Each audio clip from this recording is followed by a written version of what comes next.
the artistic director of Foolhardy Circus, and Cosmo Hardy. And he's been connecting the world by clown for as long as I've known him. I've known him a decade or 10. And I think probably we first came across each other in a muddy field somewhere, either Strawberry Fair or the Cold Fair at Leiston, when they drove around in an old BMC truck walk through, and I've walked over quite a number of fields with him. I was for a while the ringmaster. I think that's only because when we were sitting in the Albion Fair tent sometime, and there was a big wind, and the quarter poles were flying everywhere. Cos turned to me, and it's only because I was wearing a top hat at the time. So, how would you fancy being a ringmaster? And I thought, it's about time I ran away to the circus. So I did that for a little while. But for right now, it's not about my story with Cosmo. It's about Cosmo's story. So I'm going to pass over to, well, we could introduce his boots, or I could introduce the man behind the boots, or the man that walks in those very boots. Please, could you put your hands together and welcome Cosmo Hardy. Good evening, everyone. Good evening. As you can see, I've got a funny hat on, a red nose, and these are, of course, Cosmo's boots. And I'm presently, and I have been for the last 4 or 5 years, trying to get my memoirs down. And I've chosen to call the memoirs Cosmo's Boots. To cut the story short, it wasn't my idea to do them, but a friend of mine who I was working for said, did I fancy doing a talk about clowning? Her name was Susan. Excuse me, Cosmo, for a minute. Could everyone else mute? We're getting some background noise, probably from Ali. Thank you. Do continue. Sorry. So anyway, I put together a talk about clowning, and had to give it a name, of course. And so I came up with the name of Cosmo's Boots. And Cosmo's Boots was based on the African proverb that not to judge a person until you walk a mile in their shoes. So these are my boots. I purchased these back in 1986. They were literally my Christmas present to myself. At the time, they cost £180. So you can imagine that was in nowadays money, that would probably be about 500, maybe even 6. These are quality. I've had them for over 35 years. So they're Cosmo's boots. I'm going to remove the boots. So that you can see me a bit clearer. There we are. And we're going to talk about clown. I have got an extensive library of clown books. All in front of me here. And I've been traveling the world clowning. Been as far afield as the Far East, Bangkok. We've been into the Middle East. We've been around Europe. We've been up to Scotland. We've been across all over this country, all over France, touring. And during that time, we've had a fair few adventures. First of all, you have to, I'm going to take the nose off now, done the introductions. First of all, you have to appreciate that the clown, anthropologically, has a very important role to play in the tribe. The way that I understand it, and the way that I've always played it in my heart, is to stand at the edge of the norms of society and look inwards, but at the same time look outwards. So anthropologically, the clown is the persons within a tribe or a group that define, this sounds a bit silly, define what's normal or acceptable, you see. So that role is something that any good clown will probably take very seriously. It's a role that we've taken very seriously in our journey. I'm from the Foolhardy Circus, Foolhardy Circus Arts. And over the years, myself and the other Foolhardys, and there's been a few of us, but the core membership was myself, Joe Fool, Mike Folk, Will Chamberlain, Then we've had Toby Noam, Bazza Bazaar, sort of the Foolhardys. During that period of time, we tried to create shows that not only made people laugh, brought them out of themselves in some way, but also had a message. Had a message. So I've selected a few stories that do appear in my memoirs, and I'm just going to recollect them to you. Hopefully you'll enjoy them. Hopefully there'll be something in there for you, and we'll see how we get on. Firstly, I just want to, I met about, blimey, must have been 7 or 8 years ago. I was at an event, and part of the event they had a tent, and inside the tent was the Cartiophilic Society. So there was about 10 or 15 stalls of people selling cards, you see. So I wandered in, as you do. I think we'd done our shows and everything, and I asked them about the cards, and they had stuff from way back in the past. And I managed to purchase these. They're called Tardy's Clown. Okay. Now, believe it or not, when you talk to the Cartiophilic, I can look at the page here, Philic Society, this collection of postcards, which appeared in a packet of cigarettes, which was very quickly, I think the company went bust, that was it. So they put these cards in these cigarettes, but before they could release them, the company went bust. So it turned out, according to the guy behind the stall, that there are only 2 complete sets of these cards in the whole world. Okay, one of these sets sells for £1 million. Unfortunately, these are copies. Okay, moving rapidly on. So what I'm trying to say there, really, apart from the fact that I bought them for £3, the copies that is, what I'm trying to say is that the clown had a very important role to play in society. And way back in the past, you listen to the plays, say, for example, I always quote Shakespeare because everyone knows Shakespeare, but you can't kill the clown. If you kill the clown, the kingdom is lost, you see, because the clown has this sacred role to play. And I'm going to just recollect a story for you that possibly emphasizes that role. So the Foolhardy Circus Arts, we do a program called CRISP, which is Circus Residences in Schools program. And what happens is we send a school some information. We offer them a week-long project. The Foolhardys arrive, circus tent goes up in the school grounds. We park there with all the trucks, so we live there. And during the week, the children come out to our tent and they spend a week working with us. And the culmination of that work is they do a show at the end of the week. So we ended up at a school in Lowestoft and set the tent up on the Sunday. On the Monday morning, a very eager group of children, about 30, 40 children, come running across the field with their teachers and into our tent where we introduce ourselves. They introduce themselves to us and we make friends with them. And then we set up a program to begin with charivaris. They mess about with various things. And then they slowly, over the period of 2 or 3 days, we like to get them to specialize in an area in preparation for a presentation to show their parents, to show the other teachers, and to show their peers in the school.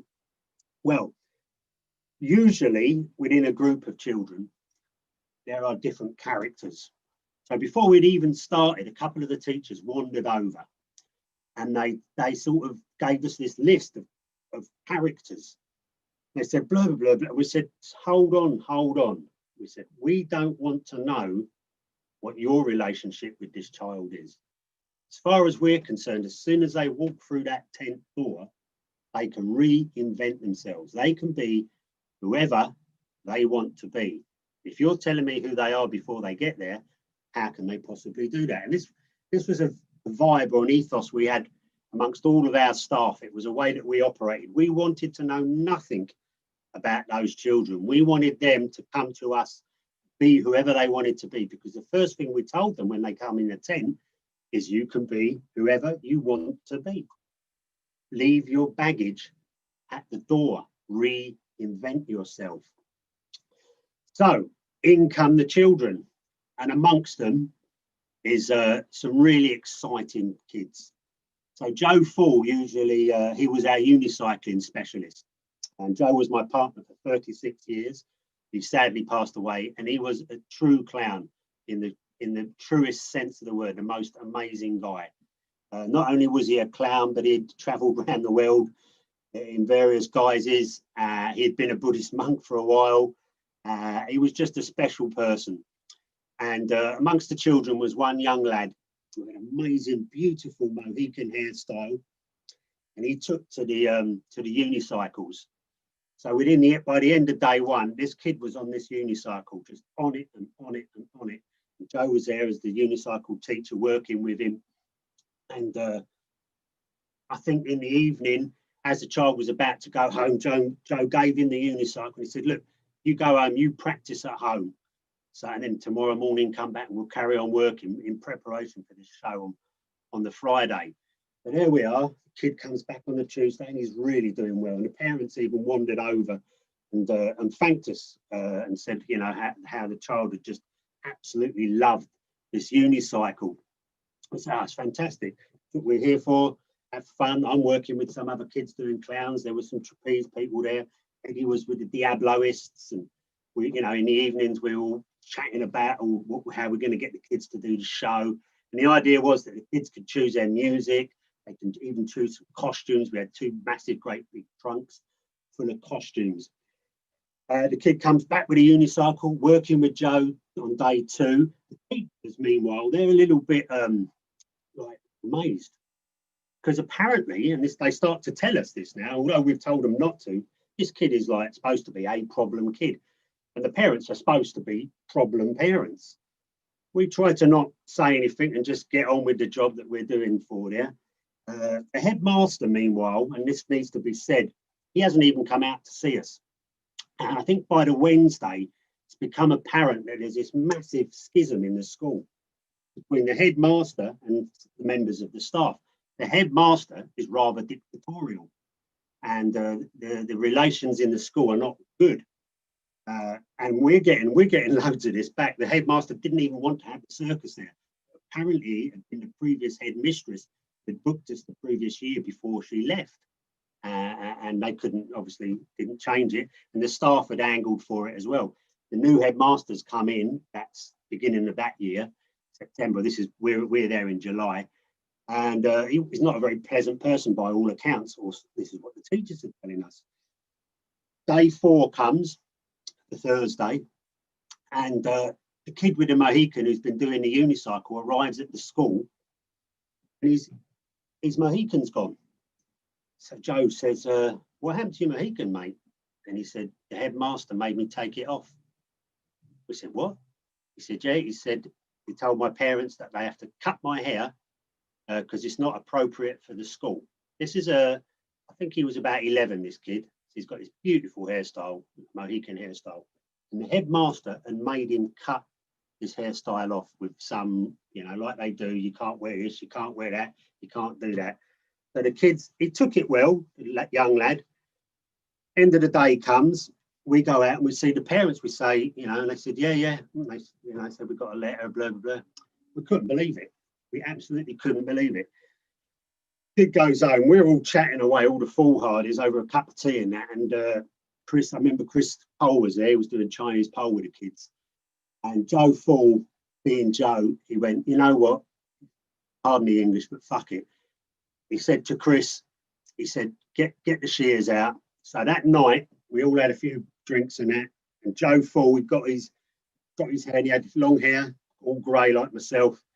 And he got Chris to shave up the sides, point it up, gel it, turn it into a Mohican.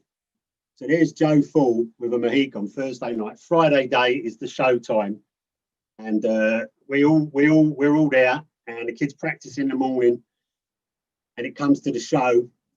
And when the show comes, we go out the front and we stand at the front of the tent as the parents and the teachers arrive to come and see the show. And Joe's standing there proudly with this Mohican. You see, this little kid turns up, and he sees Joe with this Mohican. He's got his unicycle over his shoulder, ready to do the show. He is made up. He cannot believe it. The parents are just looking at Joe. We can see the headmaster over at the school looking, and he can see Joe's Mohican, and he knows what we're saying. And he wouldn't come to the tent. This guy would not come to the tent. He wouldn't come and see the show. The kids who worked all day, all week on. The teachers came over and they sort of laughed and they knew what we were saying. And then the show, just before the show starts, then that was my job to say a few words. I think I can leave that to your imaginations, all those that are listening. Basically, it was along the lines of let people be free, let them do what they want. And, you know, we don't do dictators. Most of all, we don't do dictators in the circus.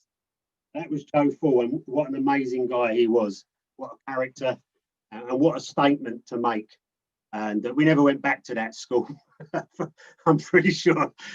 But we made a lot of friends, especially amongst the parents and that young lad. And then just to cap the whole thing off on the Friday night, as we finished the show, and the parents left and the kids left, massive round of applause. The kids did fantastic. Joe took the unicycle and gave it to the kid. Said, "You keep that," and sent him home. So that story one, that even brings a tear to my eye, even telling it. Yeah, it was a moment. It truly was a moment for Joe, for all of us. We all learned from that experience. Hopefully the kid, I've never met the kid since, but I'm sure one day he might rock up at Foolhardy Circus, because the name's on our tent, and he might say, I can't remember his name, to be honest. It's written down somewhere. And he might say, I'm glad. In fact, I tend to do this when I'm telling stories.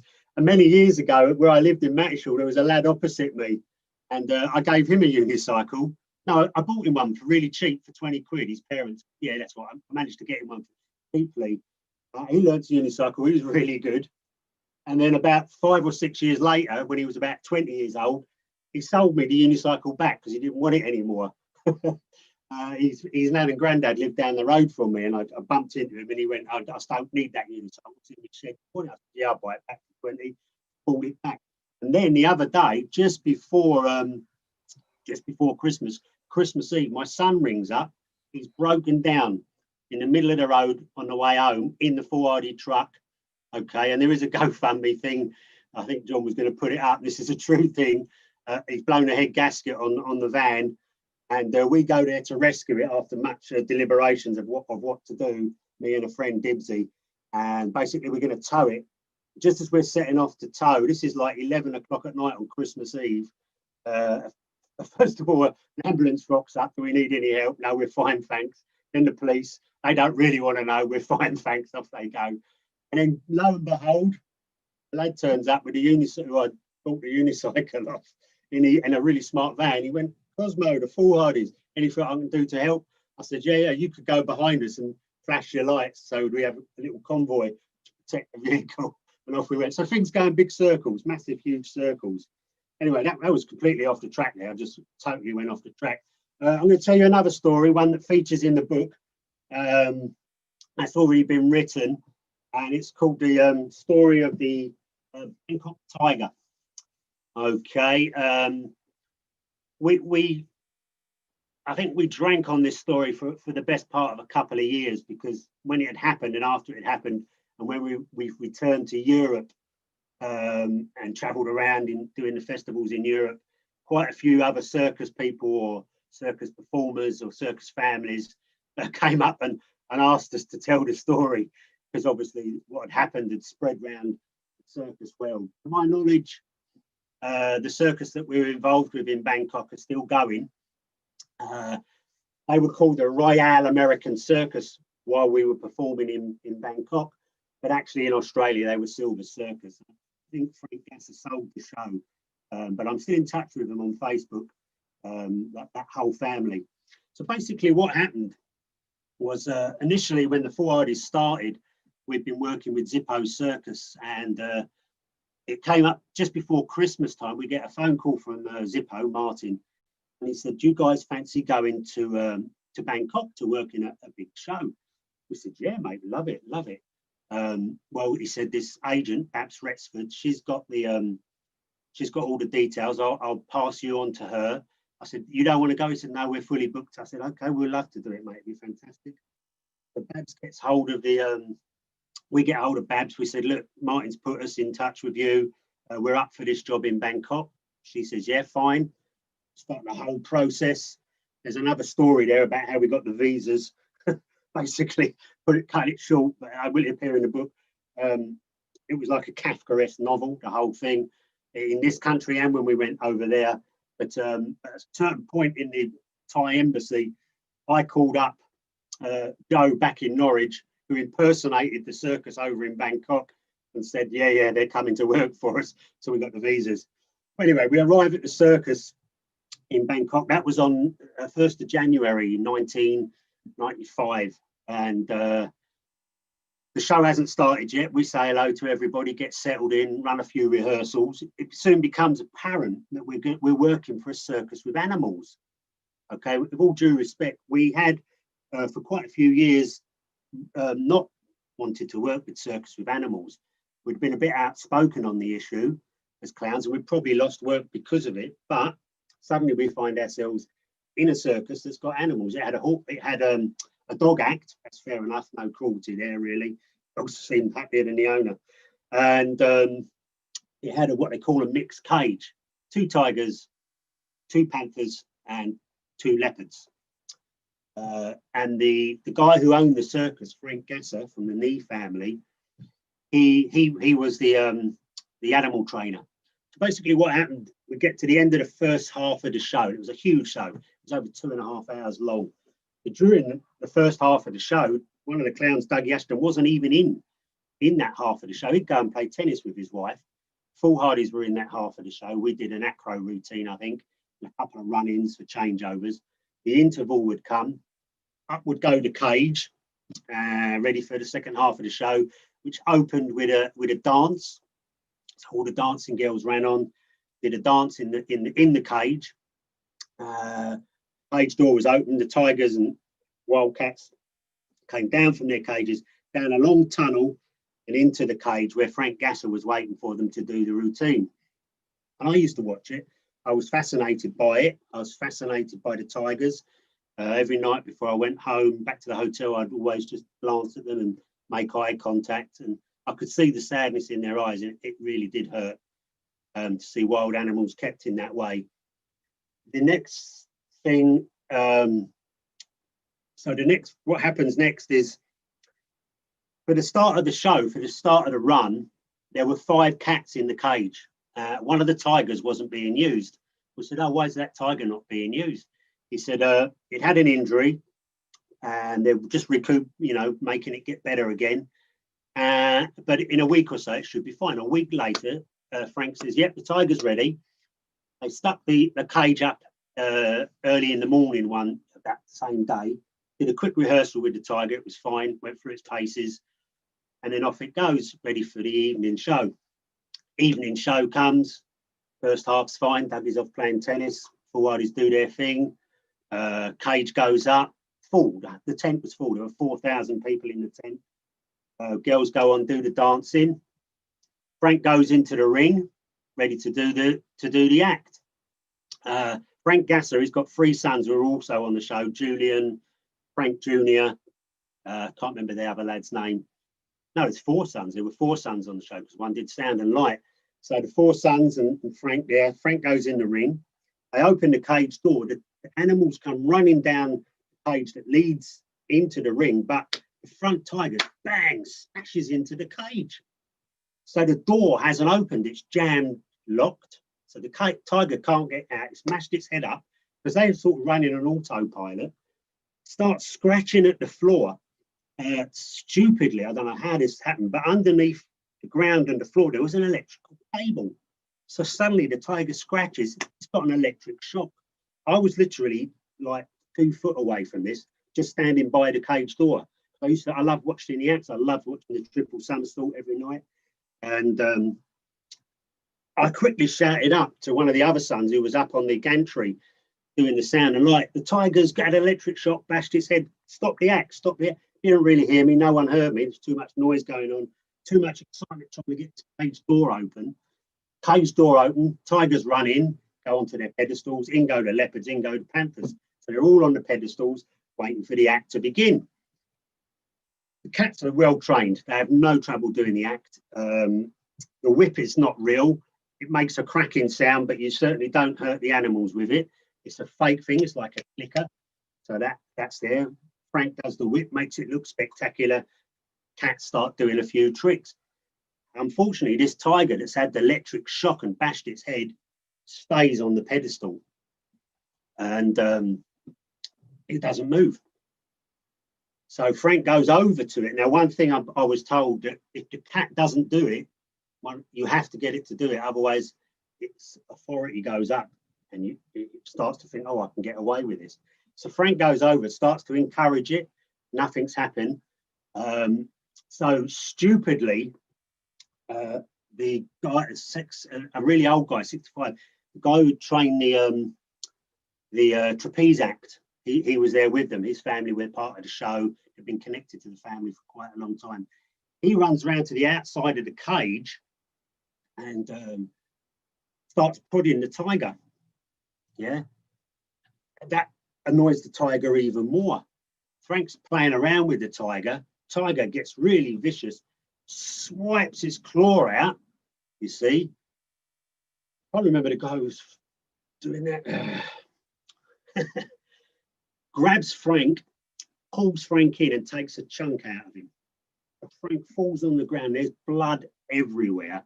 Yeah, I run round quick. The tiger's attacking. The clowns, we run into the audience to pacify the audience. The audience is screaming.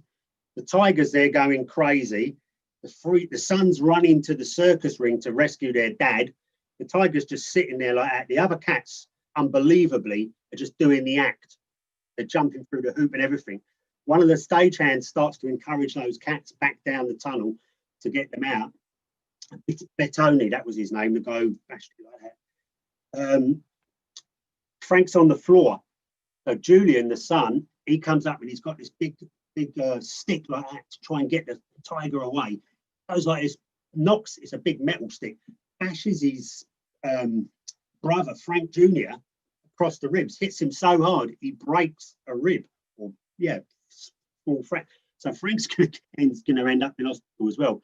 Julian's there was this split second, I swear, we were in the audience looking in, trying to pacify the audience, where the tiger drops, its hunches come up, which means it's going to jump, and Julian, and they faced off against each other. It seemed like a lifetime. Frank's, meanwhile, still on the ground, blood coming out everywhere. One of the stagehands, the Australian lad, it's the forefoot, he comes running in with a fire extinguisher and water and squirts the tiger. The tiger backs off because they're not very keen on water. So this split second, Julian and Frank, who's got the broken ribs, and the other son grab their dad, pull him out of the ring. Ambulance had already been called. They got there really quick, hung him in the ambulance, boom, off he goes. You hear the light, sirens going, everything. The show must go on, of course.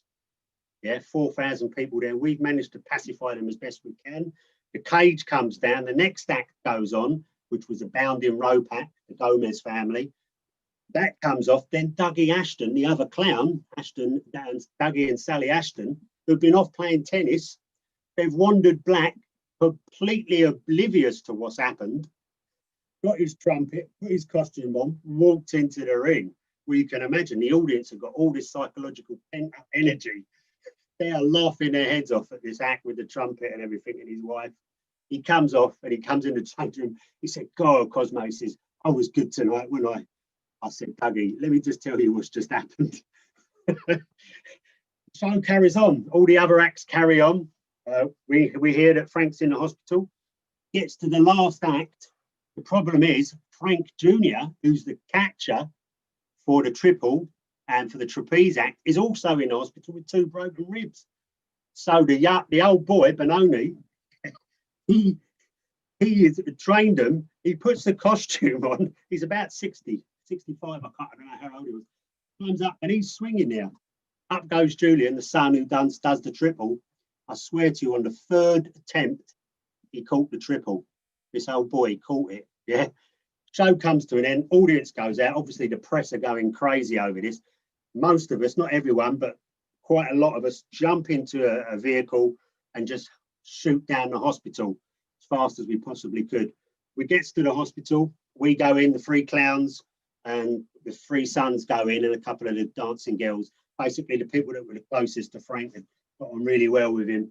We walked in there, he's laying on the bed, bandages everywhere, drips. Because I don't know if you noticed, but tigers, they don't actually kill you from the bite, although that could kill you, but they actually do have poison in their saliva. So Frank's got to have blood transfusions. We're talking in the days of AIDS as well. So you can be really careful. You're in Thailand as well. He's having blood transfusions to clear his blood, clean his blood out from this saliva from the tigers. He's laying there, his eyes are open, and he looks up at us. Frank Jr. is leaning over him, his son Julian's leaning over him. The clowns were at the end of the bed. And I think you all know what he said. Did you finish the show? The show must go on. It was like a Yul Brynner moment for those of you that are old enough to remember him. That was Frank Gasser and the Royal American Circus. That's the story of the Bangkok Tiger. I hope you've enjoyed it. Small story. What I do like to do normally is just open the floor up a little bit for any questions that people have. Normally I do this talk at either theatres or I sometimes do it visually. I put some different clown costumes on, and I do it at women's institutes and other sort of cerebral events. So if anybody out there has any questions, I think we've got about 10 minutes left. Yeah, we've got as much time as there's questions. Yeah, question time. We love questions. And if you unmute yourselves, but I just want to go back to your unicycle thing. Yeah, I've got to thank you. When one of my children had dropped out of school, one of my son had dropped out of school, so he travelled with us with the circus for a while. And he was taught, probably Joe taught him to ride the unicycle. And I bought him a unicycle, and he was out of school, so he used to ride around the whole area on this unicycle. So eventually he said, oh, I feel like doing a sports and leisure course. I think I ought to go back to school. So we got him enrolled in, not in the school he dropped out of, but in another school. And he walked in, and suddenly, you know, instead of being nobody, everyone looked at him and said, "You're the kid that rides around the area on a unicycle." And so instantly he had nothing to prove when he got to school. And that, you know, that for kids on the edge, you know, that a bit of time with circus just makes a whole lot of difference. Yeah, I think our philosophy of not wanting to know anything about them, unless they obviously got some health problems that we need to know about, but usually we don't want to know anything about their behaviour or anything like that, you know, what the teachers think they are and everything like that. We just want to get to know the kids for the first time, like we just first met them. So I think we'll all agree that we're different with everyone we meet. We behave differently. You know, when I go up to Spurs with my brother, it's a different Cosmo appears. You know?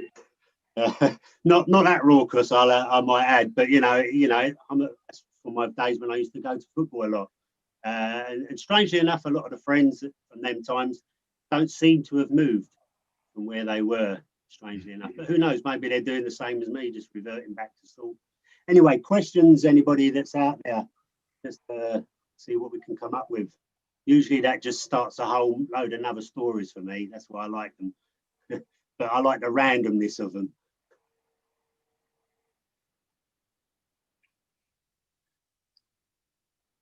How did you and Joe get together in the first place? I don't know if you know this story, John. You may or may not. I have no idea. I think also, John, in your memory, the first time we met was at our Peaceful Green Fair that we set up in Erland Park. So we were students at the University of East Anglia, and a whole bunch of us decided to set up a festival, age 19, completely green. And probably, you know, age 30, I would never have done it, but you know what it's like when you've got that youthful energy. So we set up a festival, and we tried to, the whole community was going to get involved. It wasn't just us lot, a bunch of students. We had loads of people in Norwich getting involved at Argyle Street, which was the biggest squat in Europe at the time. Sorry, in Britain at the time. And one of the people that we got involved with who lived on the council estate just next to the university was Jynanda, or Joe Fool, or Jai, or Robin, as his real name was, had many names. So we made friends initially in that way. The festival comes along. I think I was a site manager, and but I decided to do a bit of clowning as well. I think I'd convinced Joe to do a bit of clowning. That was going to be on the Sunday, but on the Saturday night, the toilets overflowed, you see, and the toilets were absolutely fucked. Nobody within the crew, and there was about 30 of us, would do anything about it. So I went, that's it, I'm going to do it. And suddenly Joe went, yep, let's do it. So me and Joe, we waded knee deep in shit into these toilet blocks, and we cleaned them together. Yeah, and it was at that moment in time that I knew I could trust this guy, because when the shit hit the fan, literally, he was there standing beside me. We fixed the toilets, we got the whole festival back on track, and the next day we put on some clown costumes, really rough. I mean, with just big baggy trousers and red plastic noses. We had two, but we did have two really nice old school bicycles, like traders bikes with the things on them. And as clowns, we just went round the site doing what the clowns do, collecting the rubbish. So as I said, the clown stands at the edge of society and defines things, but the clown is the one that will be the first to do something that no one else would do. The site was looking a bit dodgy, so we started collecting the rubbish. And I think on the Sunday evening, people got the message, because it was over the weekend, it was a bank holiday weekend. And the Sunday night, the fairies came out, and on Monday morning, the festival site was spotless, absolutely spotless. But I'm pretty sure people had seen the clowns going around on their trade bikes that late afternoon, collecting rubbish, and so, you know, without saying, doing, you know. So that's how I met Joe, and it became a lifelong relationship. 36 years, longer than I've ever been with any of my wives or girlfriends. Longer than I've known any of my children, and only quite longer than I've known you, John. So that's how me and Joe met, and we carried on from there. The next summer season, we put an act together, and I think at Strawberry Fair we did our first serious bit of clowning. It was a year England were in the World Cup. My gag was England are going to win the World Cup. That was a good gag. And Joe had a balloon on a string, which was burst. So he's playing the sad clown. So we walked around the festival site having a laugh. A lot of what we like to do is to be really spontaneous. So rather than have any set things, as a true clown, just to act and be. So one time we invented a thing called the Monks of Cool.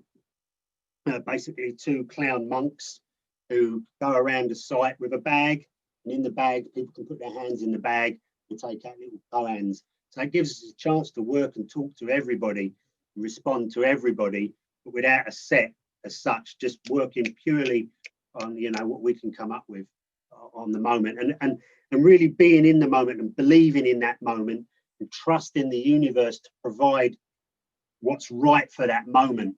And I think that's the secret of good clowning, really. Yeah. Cool. Any questions?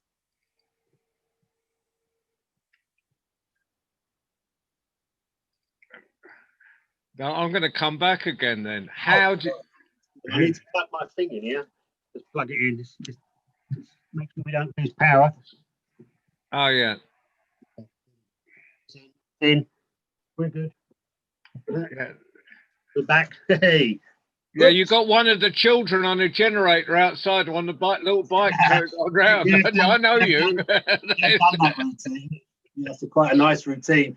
You start the show and the lights go out. We did a show called The Worst Circus in the World. So I was working for the Arts Council for a while, Eastern Arts. And basically my job, I was on a retainer, and my job was to go around and watch other shows and review them. Some were fantastic and some were, to put it mildly, dire. But they inspired me. So the next year, or we wrote a show, myself and Joe and the other fools, called The Worst Circus in the World. And we employed some of the worst acts in the world on purpose. Raw diamonds, you know, and we tried to graft them, and we'd say to them, look, I know you're trying really hard to get this right, but we don't want you to get it right. What you're doing is perfect. We did the show, and what happened earlier in the season with that show is the knife thrower had managed to stab Joe. I mean, that's another story. That's like another hour's story. But the Channel 4, or I think it was Channel 4, BBC 4, got hold of this story, and they rocked up and they said, we want to do a documentary about you guys. We said, what, the worst? Yeah, because the documentary was called Britain's Worst. We thought we'll have some of that because all publicity is good publicity. So we literally staged the worst circus in the world, completely oblivious. The camera people and the director and everything didn't even know we were setting them up. And every day we'd meet before the camera crew got there and work out a load of gags to pull on them. And right to the end, they didn't realize that, for example, my wife, who was playing the cleaner in the circus, they didn't realize she was my wife. And another time we got the key, we purposely got the keys locked in the truck. So we had to send my little son, Lucas, aged 3, in through the skylight. And they were filming all this. We'd set it all up every night. We'd sit down and have a laugh and a chat and work out how we're going to spoof this camera crew. So we ended up creating a creation of a creation of the worst circus in the world. But part of the gag on that show was the whole show was run by a generator powered by a bicycle. And we'd get someone out the audience at the start and we'd stick them on the bike. So we'd start the show. The cleaner would start the show because the ring mistress hadn't turned up. And then the power would go out. Then we'd get someone out the audience. And honestly, we'd sit them on this bike practically the whole show. Every time they tried to stop, we'd get them to carry on. And obviously the guys on the light desk were controlling it. And then maybe half the interval, we'd swap them over for someone else. So it took a long time to create that show because we had music that went down from 45 to 33 to 16. So we'd have to create all this music that could respond to this bicycle power thing. And it also went faster. I think if you look on YouTube, there is a clip of me doing the spaghetti, the conductor with the music going too fast as well. So it's all the part of the creative process there. But yeah, it was called The Worst Circus in the World. I think I've still got copies of it on video cassette or CD. I'm not sure. Is it true? Yeah. Because you can deny this if you like, that when Joe got hit by that knife, everyone else looked after him. You ran out and rung the papers. Well, again, that's on YouTube, John. So if you look on the YouTube clip, it says Foolhardy knife throwing incident. I'm still in the ring with this coat on, actually. And the whole show was a parody of John Major. And Joe Fool was playing the parody character who we turn into a clown. And he comes back into the ring after he's been hit by the knife. I got the newspaper cutting here. Here's the newspaper cutting of him being hit by the knife. And here's a whole load of them, newspaper, the knife throwing incident. And he comes back into the ring. He sits on the ghost bench, which is just in front of me on the left here. It's got a load of bits on it. Ghost bench is a bench with 2 legs and a leg missing, so it tips over when you sit on it. And he goes like this. And he shows me inside where the blood is. And what he's done, he's put a red T-shirt on, a la the British Army, to hide the blood. And he finished the show. Joe finished the show. We had to do an acrobatic routine, part of the second section of the show. He catches me under his arms and he did the whole thing. We got to the end of the show. And yes, we did take him to hospital. Yes, we did call the newspapers. It wasn't me that called the newspapers. It was our secretary. But I gave her the instruction. So basically, from then onwards, for the next probably 2 weeks, even like 2 months later, when we were driving up to Southport, we were still getting tons of publicity out of it. Breakfast television, The next show, which I remember well, was in Mulbarton. That happened in Earlham Park in Norwich. The next show was in Mulbarton. It was packed. There was like, you couldn't get people in, you know, there was nowhere to put them. Well, you had a fine tradition of stabbing people and blowing them up. You blew me up in the ring one day. I remember that. What was that one? What was that one, John? Well, it was I was a clockwork clock. Oh God, yeah. And I was supposed to the wizard Gormless. That's it. Mike was supposed to bring me to life at the end of the show, and he'd made a pyro. He loved his pyros, and he'd bunged it inside, and it was set up with a party popper. Yep. By me pulling the string, and he said it's okay. I've tested it 12 times. That should have told me something. John, let me tell you this, mate. First time we ever did that, you probably don't know this story. What happened? We were at a clown convention. This is what I love about the questions bit, because it just boom prompts your memories. We were at a clown convention in Bognor Regis, and this clown had said to us, because he knew we loved pyros and he knew we liked doing special effects, hence the phrase Foolhardy Circus. And he said, what you do, lads, he says, you get a party popper, you open it, you take the paper out, you put some flash powder in it, you close it, you've got a match head in there, and when you pull the string, the flash goes off, boom, job done. What a great idea. So, and I remember this 100%, John, it was 1988, 8 for the 8th, 88. We went to Glastonbury in Mike and Liz's bus, okay? We parked up, and it was the harmonic convergence. So basically on the 8th for the 8th, 88, everyone was going to go up on the tour, have a party, be hippies, and all enjoy themselves. Me and Mike, meanwhile, we're in the bus. It was a Saturday night. And we got this party popper, took the stuff out, stuffed it with flash powder, walked off in, and we were staying in this field where Gog and Magog are, the two trees, like a camping site. We got this little party popper thing. We wedged it in a bit between a tree like this. See, and there's the string. You start to think what's going to happen now. We pulled the bloody string, the biggest bang you ever could imagine, and a flash. We were blinded. We couldn't see. We were blinded. We crawled back to the truck. Joe was sitting there getting stoned. He said, what was that bang? We said, Joe, we can't see, mate. Get some, you know, give us water. Just like, pour us a gin and tonic, you know, give us a whiskey, brandy, whatever. And we were like, keep washing our eyes with the water. And it was like, you could just see white things like this in front of your eyes. Like eventually and we were contemplating, we're going to have to go to hospital. We'd probably blinded ourselves, just completely ruined our eyes. About an hour later, it starts to come back like this. By this point, we've had a few. We recovered, went to bed, and obviously me and Mike discussed, you know, don't put so much bloody flash powder in the future. So luckily for you, John, we didn't blow you up totally. Next day, we went to the Rifleman pub on the Sunday evening, and the Rifleman's just along the way in Glastonbury, just opposite the Chalice Well Gardens, and the tours above it. We're in the Rifleman pub, me, Joe, and Mike. Got some food, had a cup of beer and that, ready to go home the next day. And everyone in the pub was talking about the flash in the valley below.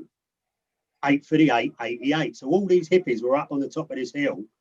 They've looked down to where Gog and Magog are, which is the two big oak trees in this field where we're staying, yeah, and they've seen this amazing flash, which me and Mike have let off. And everyone in the pub is talking about it. Did you see the flash? Did you see the flash? So me and Mike are just sitting there with our beers going, do we tell them or don't we tell them? We didn't tell them. To this day, there are people, probably 200 or so people, that saw a flash down in the valley, Gog and Magog Valley, which was caused by me and Mike and wasn't a harmonic convergence. So there you go. I'm going to have to finish now, I think, because I've actually got a key lesson very shortly, John. So, well, it's been fantastic, and I'm glad Mike and Teresa that themselves have been involved in Mike in a pear-shaped comedy billed as the second worst show in London, so you would appreciate that. And Teresa and Professor Eek have an act called Oh, of course, yeah. the Disappointing Clown Company. Oh, they're brilliant. Martin, is Martin there? Is he somewhere watching us? Well, Teresa is. Teresa's there. Hi, yeah. I love you. I tried to book you for Maui Wowie last year. Remember, you were going to come, and then Martin had to have the operation and everything. But I mean, we're booked again for Maui this year. Inshallah, whatever the phrase is, God willing that it will happen. In which case, I'm going to talk to Martin about you guys coming, because it's great. And I love what you did in Parliament as well. Best thing. That's true clowning. There's true clowns over there, everyone. Yeah. If you have an idea, don't even think about it. Just do it. Yeah. Don't think this is crazy and everyone will think I'm crazy. Just do it. Yeah. Because you are crazy, and crazy is good. Well, cause it's great, and you've given this. You've talked about the anarchic side, but I know you also do, with Joe, all the classic clown acts as well.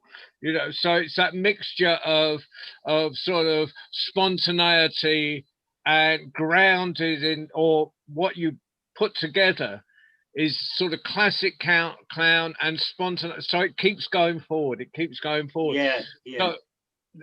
So, it was always our idea, John, to take the classic routines and do them. One, to keep them alive, and secondly, to put our little slant on them. But also, it's like a tree, you know, if it hasn't got any roots, it will fall over. So, you know, I think anybody that's in the entertainment business, right, you know, storytellers, clowns, everybody, always look to your roots. You know, I teach Tai Chi. I always go back to my teachers and their teachers, right back, you know, 1,000 years into the past. We look at the classics, and the same applies in clowning. Go back, you know, find the great storytellers, and you know, and make sure you're grounded in what these people do. And that's always been my philosophy as well. To you know, really respect your elders. I think that's so important. When we started out, we were at the clown convention, and there were some really good clowns there. Smokey was there, Leon Jojo Lawrence, Bluey, and you know, Arthur Verco Pedler. What an amazing guy! And we just used to listen to them and chat to them, ask them about routines, gag structure, and everything like that, and just learn. You know, just literally sit at the feet of the masters and learn from them. You know, not think that somehow we were better than them. No chance. No, they were such great people, and had come up with some fantastic ideas themselves, you know, and had kept traditions going, and that's what we were all about as well. Working with these people, learning from them, and on a few occasions having the honour to actually clown with them as well, especially with Arthur Verco Pedler. Great honour to work with him, and Leon Jojo Lawrence. We did the comedy car with Leon, and I did. And Leon taught me the ghost bench routine. This is in front of me here, the ghost bench. So you know, learn from everybody. Cool. Hey, it's been a pleasure, everyone. Maybe I'll see you again with some more stories. Thank you, Cos is going to be just quickly 8:30 on Thursday. We're doing a comedy night where people bring jokes, funny stories, and Cos is coming back to us for that. Teresa, if you want to come on and do something same way as you got on this, it's 8:30. The show is come just short, you know, quick fire stuff. Please come on that, Teresa. Yeah, cool.